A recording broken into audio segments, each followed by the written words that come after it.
Será que uma tradução mais literal da Bíblia corresponde ao que é mais original do texto hebraico e grego? Eu sou o Roger Marcel Vanck, professor de Antigo Testamento e Hebraico e diretor-geral aqui da FLT. Na primeira aula nós vimos que não existe Bíblia errada e que existem várias versões que foram traduzidas com muita fidelidade ao texto original. Se você não assistiu essa primeira aula, então clique no card aqui em cima e não esqueça de dar o seu joinha e de se inscrever no nosso canal. Muito bem, nessa aula de agora nós queremos fazer dois exercícios, um mais breve e um pouquinho mais abrangente. O primeiro eu quero justamente trabalhar com você se realmente o texto mais literal seria o mais fiel ao original. Nós temos algumas versões de Bíblias que tentam traduzir o mais literal possível, mas eu preciso dizer para você que, às vezes, quanto mais literal for a tradução, mais longe do sentido original elas são. Vou dar um exemplo para você muito curioso, até bastante engraçadinho. Nós temos um texto em 1 Samuel 25, 22, que diz o seguinte. Eu quero fazer a leitura numa das versões que nós temos em português hoje. Lá diz assim, que Deus faça o pior a Davi, ou antes aos seus inimigos, se de agora até amanhã cedo, de tudo o que lhe pertence, eu deixar com vida do que urina contra o muro. Você está rindo, não está? Eu também, quando li esse texto pela primeira vez, em algumas versões que nós temos até hoje em português, eu pensei comigo, mas como é que pode? Está falando de pessoas que fazem xixi contra o muro? O que isso significa? Muito bem, se você abrir uma outra versão em português, você vai descobrir que ali foi traduzido que Deus faça o pior a Davi, ou antes aos seus inimigos, se de agora até amanhã cedo, de tudo o que lhe pertence, eu deixar com vida toda pessoa do sexo masculino. Por que no hebraico está pessoa que urina contra o muro? Muito interessante. O texto está falando de inimigos de Davi. E é muito interessante que esses inimigos de Davi não fazem parte do povo de Israel e que uma das expressões, inclusive até, você poderia dizer, bastante permeada por preconceito, tinha a ver com os gentios, com pessoas que não faziam parte do povo de Israel. E quem fazia xixi no muro eram cães. E por isso essas pessoas são comparadas a cães, mas não deixam de ser homens, obviamente, do sexo masculino, que eram os inimigos de Davi. Aí você também entende um outro texto da Bíblia, né? Quando a gente abre em Mateus 15 e Jesus tem uma conversa com uma mulher, a mulher Ciro-Fenícia, e ela clama por socorro diante da sua filha que está prestes a morrer, e Jesus parece não dar atenção para ela. Mas, na verdade, Jesus estava provando a sua fé, e ela vai falar uma expressão muito interessante, que ela esperava das migalhas que caíam da mesa dos que estavam comendo, porque ali falava de dar comida aos cães, uma expressão naquela época usada para falar dos gentios, daqueles que não faziam parte do povo de Israel.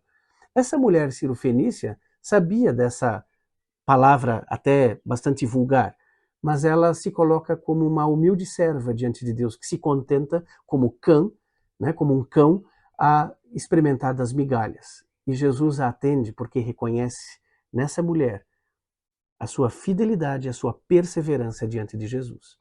Isso é uma outra história, mas para você perceber o que nós temos aqui com esse texto de 1 Samuel 25, 22. Manter uma tradução literal a partir do hebraico não traz o entendimento para nós. Eu manteria aqui o que outras versões estão trazendo, falando então de não deixar com vida homens do sexo masculino. Muito bem, mas agora deixa eu também dar um outro exemplo para você. Outras vezes, quanto mais literal, mais perto do sentido original. Também temos isso na Bíblia, que quando nós tentamos traduzir da melhor forma, o mais literal possível, nós temos um entendimento melhor daquele texto bíblico, daquilo que ele quer nos mediar e nos ensinar. Quero trazer um exemplo para você do livro de Jonas. No livro de Jonas, no capítulo 2, nós encontramos uma oração belíssima que ele faz quando foi jogado pelos marinheiros no mar e prestes a ser engolido por um peixe. E nesse contexto, ele vai dizer, no versículo 6, no hebraico, e 5 em português. Lá diz assim: cercam-me as águas até a garganta, o abismo me envolveu, as águas se ataram à minha cabeça. Essa versão que usa a palavra garganta está traduzindo o termo hebraico nefesh, que literalmente significa garganta.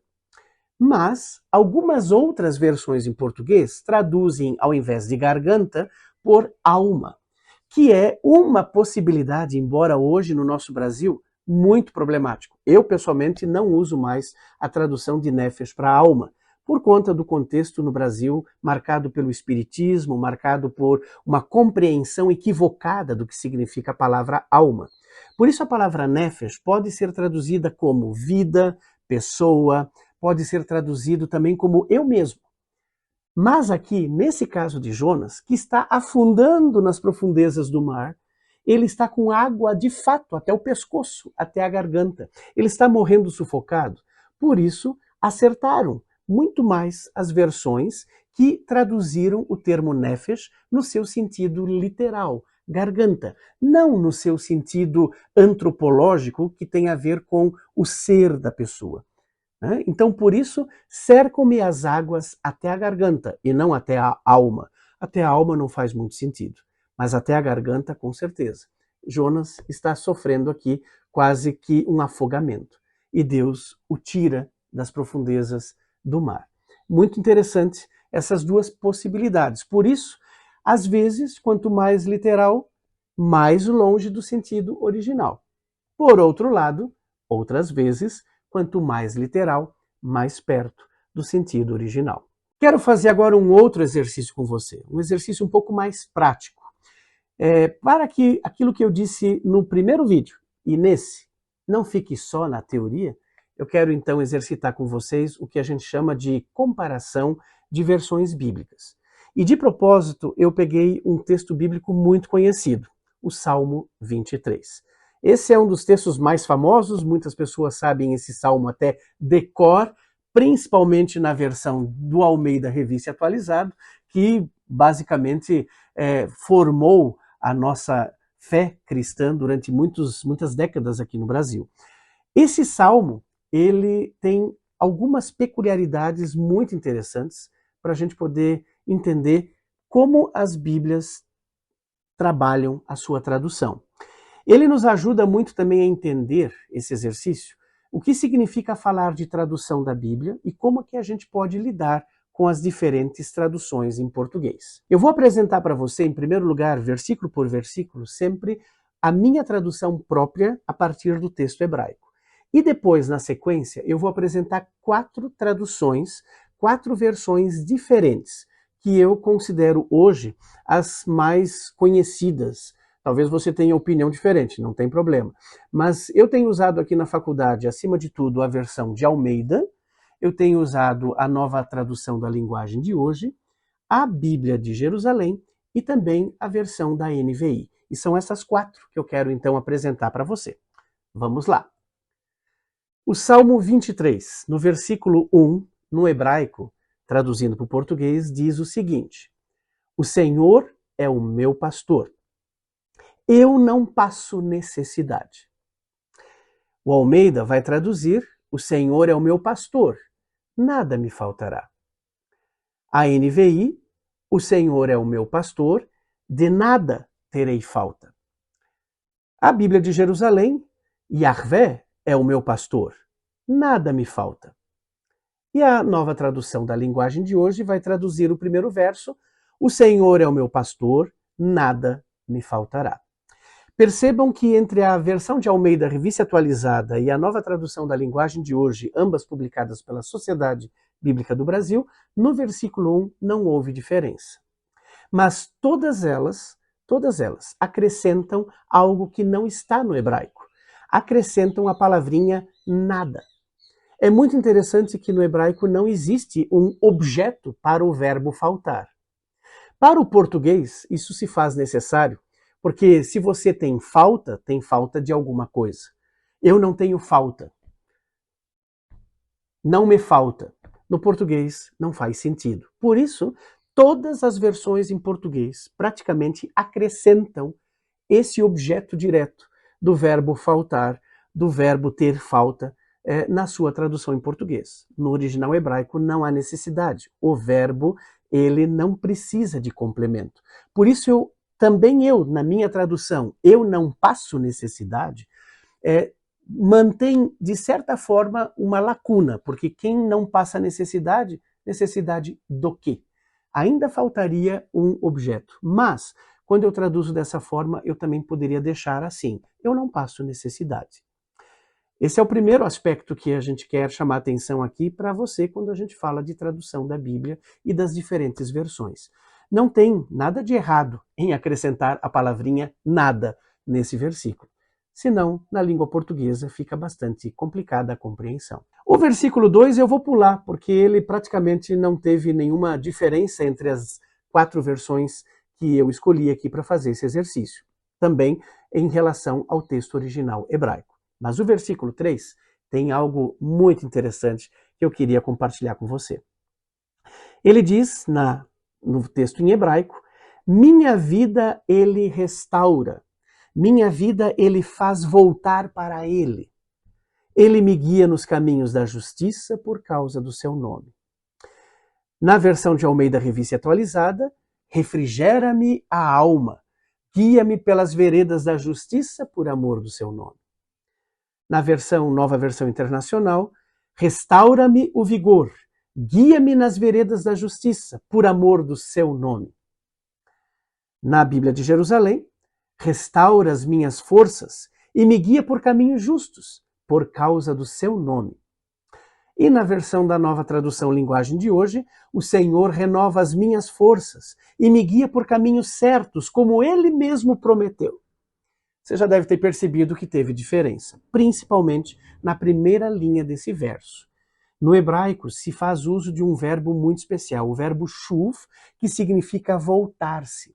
E ele está num tronco verbal em que Deus é aquele que causa a minha restauração. Ele faz a minha vida voltar para Deus. Deus é que faz isso. Portanto, a tradução deveria estar na direção de ele restaura a minha vida. A versão do Almeida usa uma palavra que hoje, de fato, a gente não usa mais, né? Refrigera. Tá certo que vem da palavra refrigério, mas esse é um português um pouquinho mais antigo. E a ideia é de restauração, não só de refrigério. Por isso, hoje, ela já perdeu um pouco o seu impacto. E isso eu digo para você, considerando a versão do Almeida Revista Atualizada, a minha versão do coração. Mas aqui no Salmo 23, eu traduziria, ele restaura a minha vida. Ele faz a minha vida voltar para ele. O Almeida também usa o termo alma, que, como eu tenho dito, é um termo que hoje precisa ser repensado. Não é só a alma. O ser humano é, na compreensão hebraica, uma coisa só. Ele traz toda a vida da pessoa para diante de Deus. A Nova Versão Internacional, a Bíblia de Jerusalém e a Nova Tradução da Linguagem de hoje são unânimes em traduzir essa palavra alma por vigor e força. E elas usam o verbo restaurar e renovar. Muito interessante. Elas entenderam o sentido do verbo shuv, do hebraico, de restauração, de trazer de volta. Por outro lado, eles colocaram aquilo que é toda a pessoa apenas na palavra força. Então, aqui perdeu um pouquinho a força do impacto que o hebraico quer dizer. O hebraico quer dizer que o Senhor faz a restauração completa da minha vida. Não só das minhas forças, não só da minha alma, é de tudo que eu sou. É o ser humano integral diante de Deus, que é um conceito hebraico que, infelizmente, tem se perdido muito no nosso país, que ainda vive a partir de uma concepção dicotômica ou tricotômica do ser humano, em que o ser humano é dividido entre corpo e alma ou corpo, alma e espírito. Essa divisão não corresponde com o termo nefesh, que está sendo usado aqui no Salmo 23. O termo nefesh significa o ser humano na sua totalidade, corpo, alma, espírito, mente, coração e tudo o que ele é e tudo o que Deus é capaz de fazer nele. Por isso, eu ainda prefiro como está no hebraico. Minha vida ele faz voltar para ele. Minha vida ele restaura. Versículo 4. O que as Bíblias fazem com o versículo 4? Esse é aquele versículo especial. Esse é o versículo em que Davi muda de direção o seu discurso. Enquanto ele estava falando sobre Deus, agora ele fala com Deus. Ainda que eu ande, diz o texto hebraico, pelo vale da sombra e da morte, não temerei mal, pois tu permaneces de pé do meu lado. O teu bastão e o teu cajado, eles me consolam. Assim seria uma tradução bem literal do texto hebraico. Como é a versão do Almeida no versículo 4. Ainda que eu ande pelo vale da sombra e da morte, não temerei mal nenhum, porque tu estás comigo. O teu bordão e o teu cajado me consolam. A versão de Almeida Revista Atualizada procurou ser bastante fiel ao texto hebraico. Na NVI, mesmo que eu andar por um vale de trevas e morte, não temerei perigo algum, pois tu estás comigo. A tua vara e o teu cajado me protegem. Percebem? A NVI trocou consolo por proteção. Você já vai entender por quê. A Bíblia de Jerusalém, ainda que eu caminhe por um vale tenebroso, nenhum mal temerei, pois estás junto a mim. O teu bastão e o teu cajado me deixam tranquilo. Aqui entrou algo um pouquinho diferente, o tranquilo. Também, daqui a pouquinho, já vou explicar por quê que a Bíblia de Jerusalém faz essa tradução. E por último, a linguagem de hoje. No versículo 4, ela traduz: ainda que eu ande por um vale escuro como a morte, não temerei medo de nada, pois tu, ó Senhor Deus, estás comigo. Tu me proteges e me diriges. Aí a gente poderia entender, pois é, a linguagem de hoje não usou a palavra vara e cajado, então ela traduziu errado? Tenho dado esse exemplo em vários lugares por onde eu tenho passado e explicado sobre isso. A Bíblia na linguagem de hoje, de fato, não usou o texto literal, vara ou bastão e cajado, mas traduziu a função que a vara e o cajado têm. A vara era usado para, de fato, proteção. Era algo um pouco mais curto que o pastor de ovelhas usava para olhar a lã, para ver se não tinha algum fungo, se a ovelha não estava doente, para, de fato, proteger essa ovelha. Enquanto que o cajado era esse um pouco mais longo, que era usado para direcionar o caminho da ovelha, para ela não se desviar, justamente andando no vale da sombra e da morte. E quem já esteve em Israel sabe que lá os precipícios são muito grandes, entre um lugar e outro, que são os caminhos que os pastores levam os seus rebanhos. É muito interessante a gente perceber aqui que, de fato, tanto a vara e o cajado, eles eram usados para a proteção, para a direção, mas, acima de tudo, o texto hebraico está dizendo que eles consolam. Eles consolam porque quem anda no vale da sombra e da morte precisa de consolo. E sabe o que é mais legal? É que Deus está contigo. É isso que diz o Salmo 23. No hebraico, isso é um pouquinho mais enfático. Nenhuma das 4 versões que eu apresentei trouxe isso para você. Mas eu quero deixar isso para você também nesse vídeo.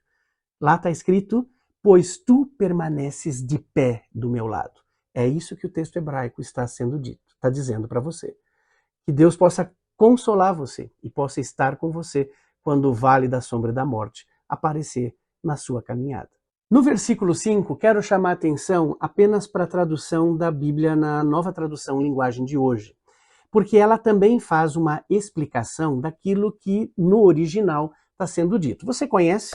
Preparas-me uma mesa na presença dos meus adversários, unges minha cabeça com óleo, o meu cálice transborda. Todas as outras versões seguem essa mesma linha de tradução, que é bem literal ao texto hebraico. Mas a linguagem de hoje traduz da seguinte forma: preparas um banquete para mim, onde os meus inimigos me podem ver. Tu me recebes como convidado de honra e enches o meu copo até derramar.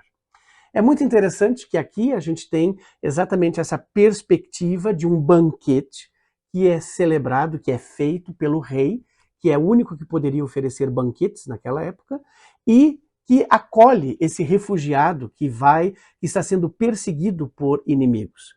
E o fato de ele estar agora sentado nesse banquete significa que ele foi recebido como convidado de honra. É isso que significa cultura israelita, até o dia de hoje, o óleo que é ungido na cabeça. Isso não tem nada a ver com unção messiânica. Esse óleo é o óleo da alegria. É um gesto de hospitalidade. A linguagem de hoje entendeu isso muito bem e traduziu de um jeito que nós no Brasil possamos entender melhor. Ou seja, ser ungido com óleo diante de um banquete é ser recebido como convidado de honra. Aqui vale a pena, de fato, conhecer também os aspectos culturais da época da Bíblia. Sem isso, a gente não consegue traduzir, muito menos entender o texto bíblico. E para finalizar, o versículo 6. Lá diz: certamente a bondade e a misericórdia me perseguirão, diz o texto hebraico, todos os dias da minha vida. E eu habitarei na casa do Senhor por longos dias. Aqui chama atenção algo muito interessante. No versículo 5 falam dos inimigos que estão perseguindo esse salmista, que agora vai ser recebido como convidado de honra no banquete do rei. E no versículo 6, depois de estar na casa do rei, ele vai dizer que agora quem os persegue não são mais os seus inimigos, mas a bondade e a misericórdia. Todas as outras versões traduzem por seguir, acompanhar ou ficar comigo. Mas o correto mesmo, o mais profundo no seu significado, seria perseguir, para fazer o contraste com o versículo 5 dos inimigos. Mas o que eu mais gostaria de chamar a atenção é que aqui, nesse versículo 6, nós temos algo que a Bíblia hebraica nos deixa com uma pulga atrás da orelha, ou, talvez, melhor dizendo, uma dúvida na sua tradução. Algumas versões traduzem, assim como eu traduzi, eu habitarei na casa do Senhor. Mas a Nova Versão Internacional, olhando os outros manuscritos que estão no aparato crítico do texto hebraico, da Bíblia hebraica Stuttgartensia, vão entender diferente. Eles vão traduzir: eu voltarei à casa do Senhor enquanto eu viver. Opa, é diferente. Eu vou habitar ou eu vou voltar? Em última análise, o sentido não fica tão distante um do outro. Mas qual é o verbo correto? O texto hebraico, do jeito que ele está, temos que lembrar que não haviam as vogais no texto original. As vogais foram acrescentadas quase 900 anos depois dos textos originais terem sido escritos. Significa que na formulação do hebraico eu posso ler o verbo shuv, voltar, ou o verbo yashav, que significa habitar. As duas possibilidades seriam reais na tradução deste versículo. Por isso que muitas das versões colocam uma nota de rodapé explicando essa outra possibilidade de tradução. Uma terceira possibilidade vem da Septuaginta, a versão grega do Antigo Testamento, que ao invés de traduzir como verbo, traduz como substantivo, dizendo: a minha morada é a casa do Senhor, por longos dias. E essa é a possibilidade que a Bíblia de Jerusalém usa para traduzir o versículo 6 do Salmo 23. Em todos os casos, morar e voltar para a casa do Senhor é o desejo que Deus tem para contigo e comigo. Que você e eu, na nossa caminhada, possamos não só voltar, mas habitar na casa do Senhor para todo sempre. Como vocês puderam ver, o Salmo 23, em várias das versões em português, apresenta para nós uma grande riqueza e mostra para você e para mim que não existe Bíblia errada. O que existe é uma intenção e uma metodologia diferente de tradução do texto.